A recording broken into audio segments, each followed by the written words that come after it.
Hello guys. तो देखिए ये आपका सीबीएसई एग्जाम में एक क्वेश्चन आया था जिसके अंदर आपको ऐसा लग रहा होगा कि कैलकुलेटर के बिना ये कैसे सॉल्व होगा।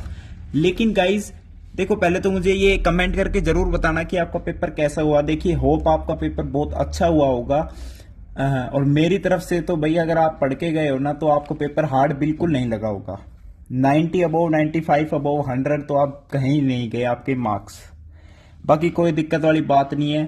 देखो पेपर तो अच्छा आपका गया ही होगा, लेकिन कमेंट करके जरूर बताना यार, ठीक है। अब ये क्वेश्चन देखो, अब इसके अंदर भाई आप सोचोगे बिना कैलकुलेटर तो मैं इसे सोल्व कर ही नहीं सकता। Which of the following statement is true. ये चार ऑप्शन थे, इनमें से सही कौन सा है। अगर एक सही है तो तीन गलत भी है मेरे दोस्त। और वहां पे कोई आपसे एक्सप्लेनेशन नहीं मांग रहा कि आपने इसे कैसे सोल्व किया, क्या यूज किया, क्या फॉर्मूला यूज किया, बस आपको ऑप्शन टिक करके आना था। अब पहला ऑप्शन देखो, sine 20 is greater than sine 90। अब देखो गाइस, आपको पता है कि साइन जीरो जीरो होता है और साइन 90 की वैल्यू 1 होती है। यानी 0 से 90 में एंगल जब बढ़ रहा है तो साइन की वैल्यू भी बढ़ रही है। 0 फिर 1, बीच में कहीं साइन 30 पे 1/2 होएगी, साइन 60 पे √3/2 होएगी, साइन 45 पे 1/√2 होएगी। आप देखोगे ये इंक्रीज हो रहा है, यानी 20 डिग्री और 70 डिग्री।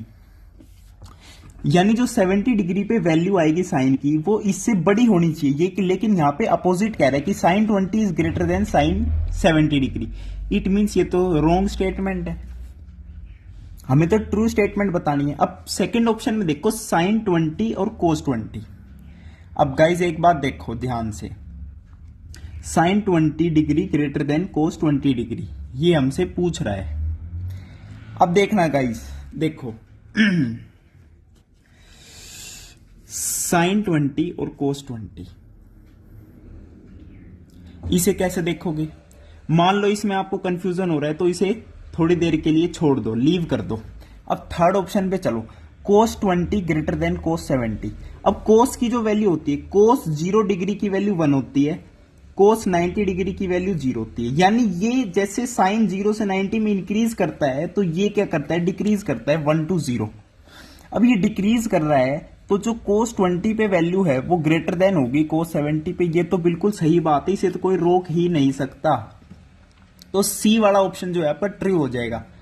अब बी और डी को कैसे रॉन्ग प्रूव करें भाई, 10 20 10 70 आपको पता है 10 0 0 होता है, 10 90 इनफाइनाइट होता है, यानी 1/0 यानी नॉट डिफाइंड होता है 10 90 की वैल्यू। 1/0 यानी इन्फिनिटी, और 10 0 0 0 टू इन्फिनिटी यानी इंक्रीज ही कर रहा है। तो 10 70 की वैल्यू इससे बड़ी होनी चाहिए, लेकिन स्मॉलर दिखा रखी है तो ये भी क्या हो जाएगी, रॉन्ग स्टेटमेंट हो जाएगी। अब साइन 20 कोस 20 की बात है, देखो भाई 45 डिग्री पे साइन हो या कोस हो, वैल्यू क्या होती है 1/√2, कोई दिक्कत नहीं है। अब 45 to 90 साइन तो इंक्रीज करेगा, कोस डिक्रीज करेगा, और 0 to 45 साइन डिक्रीज करेगा, कोस इंक्रीज करेगा। अब कोस अगर इंक्रीज कर रहा है और साइन डिक्रीज कर रहा है तो ऑब्वियसली जब 20 डिग्री वाले की बात आएगी, 0 to 45 में 20 डिग्री एंगल की बात आएगी, उसके अंदर कोस जो बढ़ रहा है यानी कोस की वैल्यू बड़ी होनी चाहिए साइन से, और यहां पे साइन 20 दे रखा है ग्रेटर देन कोस 20, तो ये भी बात क्या हो जाएगी, रॉन्ग। तो यहां पे ऐसे इस क्वेश्चन को सोल्व करना था, और कैलकुलेटर अगर आप यूज कर पाते तो देखिए तो आप निकाल ही देते वैल्यू निकाल के कि कौन सी बड़ी है कौन सी छोटी है, लेकिन ये इसका सही तरीका था सोल्व करने का। थैंक यू, नमस्कार।